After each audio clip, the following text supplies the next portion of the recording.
En matière d'investissement, diversifier ses placements est l'un des moyens les plus simples de limiter ses pertes et diminuer les risques. Bonjour les amis, aujourd'hui je vais vous parler de la diversification en matière d'investissement. Imaginons par exemple que vous placez votre argent en bourse sur le CAC 40. Si vous achetez des actions, vous prenez le risque de perdre une partie ou la totalité de l'argent investi. Le minimum de diversification que vous pouvez avoir est de placer tout votre argent sur une seule des 40 actions de l'indice du CAC 40. Par contre, si vous voulez énormément diversifier, vous pouvez investir votre argent sur le CAC 40, par exemple grâce à un ETF CAC 40. Un ETF est un instrument financier qui permet de répliquer l'évolution du CAC 40. Sa valeur va augmenter ou baisser au même rythme que le CAC 40. Au sein du CAC 40, l'action qui a le plus baissé en un mois est l'action Alstom. Elle a perdu 46,6% de sa valeur. Je pense qu'à ce stade, vous comprenez toute l'importance de diversifier ses investissements. Une personne qui aurait placé tout son argent sur cette action aurait perdu près de la moitié de son capital en seulement un mois. Il y a même pire, une autre action française, EuroAPI, qui elle n'appartient pas au CAC 40 mais à l'indice français SBF 120, a elle perdu près de 60% en un an. Et rien que cette année, de nombreuses actions ont connu des chutes incroyables. En début d'année, Orpea a perdu plus de 77% de sa valeur en moins d'un an. Et l'action Crédit Suisse a perdu 95% de sa valeur en moins de 2 ans. Comme vous voyez, investir sur une action donnée en bourse est très risqué. Par contre, sur un mois, le CAC 40 n'a baissé que de 3,4%. L'avantage d'investir sur un indice est que même si certaines actions baissent fortement, d'autres risquent d'augmenter, ce qui va compenser. Par contre, bien sûr, la compensation se fait également sur les hausses, car il était possible de faire beaucoup mieux que le CAC 40 en un mois en investissant sur l'action Thales, qui elle a augmenté de 6,6% en un mois. Donc en diversifiant, vous diminuez le risque d'avoir une forte baisse de votre investissement. Mais vous diminuez également la chance d'avoir une forte hausse. En fait, en bourse, la diversification réduit le risque de perte, mais se paye par un rendement plus faible. Mais éviter de perdre de l'argent est crucial en investissement. Warren Buffett, qui a gagné plus de 100 milliards grâce à la bourse, dit que la règle numéro 1 en matière d'investissement est de ne jamais perdre d'argent, et que la règle numéro 2 est de ne jamais oublier la règle numéro 1. Cependant, même en diversifiant, vous pouvez avoir des pertes importantes. Le CAC 40 a baissé de 7,3% en seulement 3 mois et de 9,1% en seulement 6 mois, ce qui est énorme sur des périodes aussi courtes. Et historiquement, il y a bien sûr eu des périodes encore pires. Donc, méfiez-vous des youtubeurs qui vous promettent de faire fortune en investissant en bourse. Souvent, ce sont des personnes qui vous vendent très cher des formations sur l'investissement en bourse. En réalité, investir sur quelques actions en bourse est très risqué. Je précise que tous les chiffres du tableau correspondent à la situation au moment où j'ai fait cette vidéo. Bien sûr, si j'avais fait cette vidéo 3 mois plus tôt ou 6 mois plus tard, les chiffres seraient sans doute très différents pour les périodes de temps courtes. Cependant, le but de cette vidéo est à titre pédagogique, donc à la limite peu importe les chiffres, car j'aurais donné les mêmes idées, mais illustrées par des chiffres différents. Même si c'est un peu hors sujet par rapport au thème de cette vidéo, je pense qu'il est intéressant de remarquer qu'à horizon 5 ans, l'action qui a le plus baissé est Unibail-Rodamco Westerfield, qui est une société d'immobilier commercial. Cela montre que, contrairement à ce que certains disent, l'investissement en immobilier est loin d'être sans risque et pas uniquement en immobilier commercial. Je peux vous donner comme exemple l'action Orco Property qui louait et vendait des immeubles de bureaux et d'appartements résidentiels et qui avait perdu 93% de sa valeur en 3 ans. Déjà, dans les 5 premiers mois de sa chute, elle avait perdu 70% de sa valeur.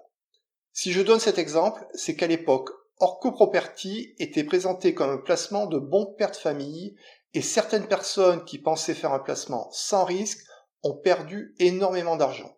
93% de baisse. Le but de ces exemples est de montrer l'importance de la diversification et qu'il est très risqué de penser que telle action, de toute façon, est sans risque, c'est sûr, il est certain qu'elle va monter. Il me semble plus sage de ne pas chercher à avoir des rendements exceptionnels et de contrôler le risque grâce à la diversification. Si vous visez l'indépendance financière, il ne faudra surtout pas perdre grosse partie de votre capital à un moment donné, car après cela pourrait mettre 5, 10, 20 ans pour essayer de récupérer ce que vous avez perdu. Je pense qu'après tous ces exemples, vous êtes convaincu de la nécessité de diversifier ces investissements, de ne pas investir sur une seule action. Sur le tableau, vous pouvez voir qu'en investissant sur une seule action, vous auriez pu perdre de 44 à 56% à un horizon de 1 à 6 mois, contre une perte de seulement 3 à 9% en investissant sur le CAC 40. Et à horizon de 1 à 5 ans, vous n'auriez rien perdu en investissant sur le CAC 40, alors que vous auriez pu perdre de 57 à 72% en étant investi sur une seule action. Alors bien sûr, c'est la situation où vous auriez investi sur la pire action. Cependant, c'est pas impossible puisqu'il y a 40 actions sur le CAC 40. Donc mathématiquement, vous avez toujours 2,5% de chance d'investir sur la pire action. Et même un risque de 2,5% de perdre 72% est un risque énorme.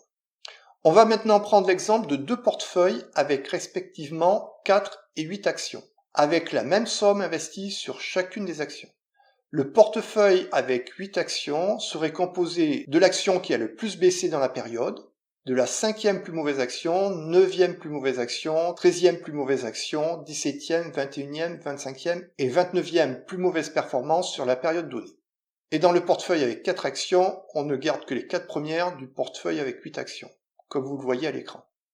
Alors bien sûr, ces portefeuilles sont de très mauvais portefeuilles. Même en investissant au hasard sur des actions, il y a peu de chances d'avoir une aussi mauvaise sélection d'actions. Mais comme on étudie le risque, j'ai fait exprès de regarder ce qui pourrait se passer pour un très mauvais portefeuille. Dans cet exemple, vous pouvez voir que même avec un très mauvais portefeuille avec 4 actions, vous diminuez énormément le risque. La perte est divisée par 3,7 par rapport au portefeuille où il n'y aurait qu'une action. Par exemple, à horizon 1 mois, on passerait d'une perte de moins 46,6% avec la pire action contre moins 15,9% avec un portefeuille de 4 mauvaises actions. Dans mon exemple, même avec un très mauvais portefeuille, à horizon de 3 ou 5 ans, vous n'aurez pas perdu d'argent. La contrepartie de la diversification, c'est que prendre beaucoup d'actions va rendre plus improbable que la performance de votre portefeuille soit supérieure à la performance moyenne de l'indice. C'est pour cela qu'en bourse, il est bon de diversifier son portefeuille, mais pas trop. Un portefeuille de 8 à 10 actions devrait normalement énormément diminuer votre risque, tout en vous laissant la possibilité de faire bien mieux que la performance moyenne de l'indice. Cependant, il faut savoir que la plupart des gérants de portefeuille ont une performance inférieure à l'indice. Donc, contrairement à ce que certains laisseraient croire, battre l'indice est loin d'être simple. C'est pour cela que je pense que pour des investisseurs non professionnels, et encore plus pour des investisseurs débutants en bourse, investir en bourse avec un ETF est sans doute la meilleure solution. Mais quand on parle de diversification, il ne faut bien sûr pas se limiter à un type d'investissement, car mettre 100% de son capital en bourse est également risqué. Il y a eu en effet des périodes où la bourse a perdu plus de 40% en moins de 2 ans. Donc la diversification peut se faire aussi bien à l'intérieur de votre portefeuille boursier et également en diversifiant le type d'investissement. Il est moins risqué d'avoir par exemple une partie de ces investissements en bourse, une partie en crowdlending, une partie en crowdfunding immobilier, une partie en or et éventuellement une partie en crypto-monnaie. De 2017 à 2023, le rendement moyen offert par la plateforme de crowdfunding immobilier Club Funding a été de 9,9%. Sur la plateforme de crowdlending RoboCash, le rendement moyen a été de 12,6%, en tenant compte du bonus offert à ceux qui investissent plus de 25 000 euros, et un peu plus de 11,6% sans ce bonus. Si vous voulez en savoir plus sur ces deux plateformes, vous pouvez regarder les vidéos que j'ai faites sur Club Funding et RoboCash. Je mets les liens vers ces vidéos en commentaire de cette vidéo. De 2017 à 2023, la performance annuelle moyenne du CAC 40 en réinvestissant les dividendes a été de 8,1%. Durant cette période, l'augmentation annuelle moyenne de l'or a été de 7,8%.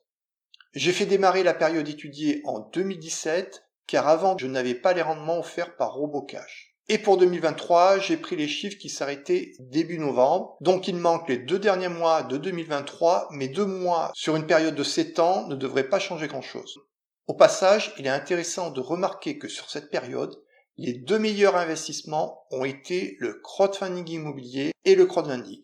En effet, ils ont offert des rendements bien supérieurs à la bourse et en plus, de 2017 à 2023, la bourse a connu 3 années de baisse. Alors que les personnes qui avaient investi sur Clubfunding n'auraient connu aucune baisse, puisque sur ces deux plateformes, il n'y a jamais eu aucune perte pour aucun investisseur.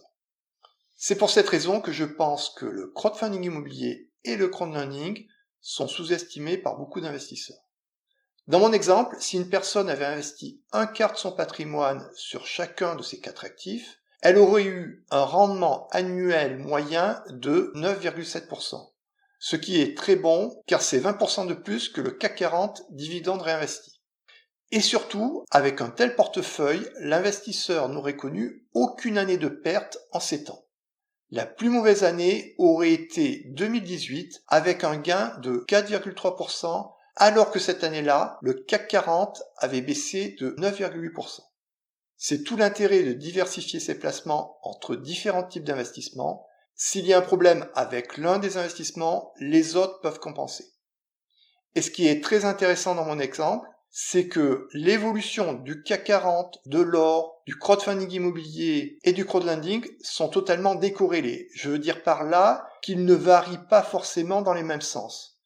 Alors que par exemple, si vous regardez l'évolution du CAC 40 et du S&P 500, c'est-à-dire en gros l'évolution de la bourse française et l'évolution de la bourse aux États-Unis, c'est quand même très corrélé. Donc investir à la fois sur le S&P 500 et sur le CAC 40 permet d'avoir une certaine diversification, mais en cas de krach boursier, les deux vont certainement baisser en même temps et vous ne vous protégez pas d'une baisse de la bourse. Alors que répartir ces investissements sur des types d'investissements très décorrélés comme le crowdfunding immobilier, le crowdlending, la bourse et l'or va beaucoup plus vous protéger du risque. Cependant, comme toujours en investissement, il faut garder en tête que les performances passées ne préjugent pas des performances futures. Et ici, j'ai sélectionné de très bonnes plateformes de crowdfunding immobilier et de crowdlending. Il y a par contre eu des plateformes de crowdfunding immobilier ou de crowdlending sur lesquelles il y a eu des pertes.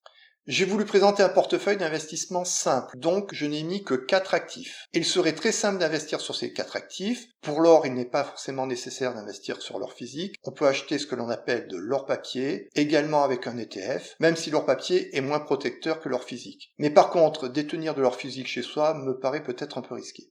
Ici, il n'y a que 4 actifs, mais bien sûr, si les sommes investies sont conséquentes, je pense qu'il serait préférable de répartir ces investissements en crowdfunding immobilier sur plusieurs plateformes. Par exemple, une partie sur Clubfunding, une autre sur Crowdpeer, la première brique, et Citesia, et de répartir la partie investie en crowdlending entre par exemple Peerberry, Kaviku, Robocash et Swapper. Pour toutes les plateformes que je viens de citer, il n'y a jamais eu de perte pour les investisseurs. Et avec une telle répartition, le pourcentage investi sur chacune de ces plateformes serait seulement de 6,25%, ce qui augmenterait encore la diversification et réduirait le risque sans faire baisser la performance, puisque les rendements offerts sur ces différentes plateformes sont comparables. De même, l'investissement en bourse pourrait se faire pour moitié sur le CAC 40 avec un PEA et sur l'autre moitié avec un ETF S&P 500. Une fois de plus, le but de cette vidéo est de faire de la pédagogie sur la nécessité de diversifier. Alors bien sûr, je ne prétends pas proposer le portefeuille le plus performant. Une chose importante en matière d'investissement, il faut être souple, il faut savoir varier la répartition de ses investissements. Par exemple, il y a eu des périodes où il était intéressant d'investir en immobilier physique, alors que maintenant, avec l'augmentation des taux et la baisse de l'immobilier, je suis loin de penser que l'immobilier physique soit le meilleur investissement. Certaines périodes sont propices pour investir dans un certain type d'actifs, d'autres périodes dans un autre type d'actifs. L'investissement, ce n'est pas entrer en religion pour un type d'investissement et penser avoir trouvé une fois pour toutes, pour toute sa vie, le type d'investissement dans lequel on va tout investir. Au contraire, je pense qu'il faut être souple, s'ouvrir à de nouveaux types d'investissements et savoir s'adapter à l'actualité économique. J'investis sur beaucoup de plateformes et je fais un suivi régulier de ces plateformes et si à un moment donné je sens qu'une plateforme est moins intéressante, je n'hésite pas à transférer de l'argent d'une plateforme vers une autre. Le problème, c'est que certains youtubeurs ont fait des fortunes en vendant très cher des formations en investissement immobilier et pour faire fonctionner leur business, ils continuent à dire que l'investissement immobilier est le meilleur investissement. D'une façon générale, méfiez-vous de ce que disent des personnes qui vous vendent des formations à plus de 1000, 2000, 3000 euros. On est quand même en droit de douter qu'elles soient objectives. Et de même pour les youtubeurs vendeurs de formations en investissement boursier. J'en ai vu certains vendre des formations pour acheter des ETF à un prix supérieur à 2000 euros. Alors que franchement, si vous voulez investir en bourse avec des ETF, vous n'avez pas besoin de payer une formation pour ça. Regardez les vidéos gratuites, bien sûr regardez-en plusieurs, faites-vous une idée, mais franchement acheter une formation à plusieurs milliers d'euros uniquement pour investir en bourse au travers d'ETF, là c'est franchement du vol. Le but de ma chaîne est de faire de l'éducation financière. Je pensais qu'il était important de faire une vidéo sur la nécessité de diversifier, de surtout ne pas mettre tout son argent sur la même action. Si vous avez aimé cette vidéo, merci de mettre un like et à bientôt pour une nouvelle vidéo.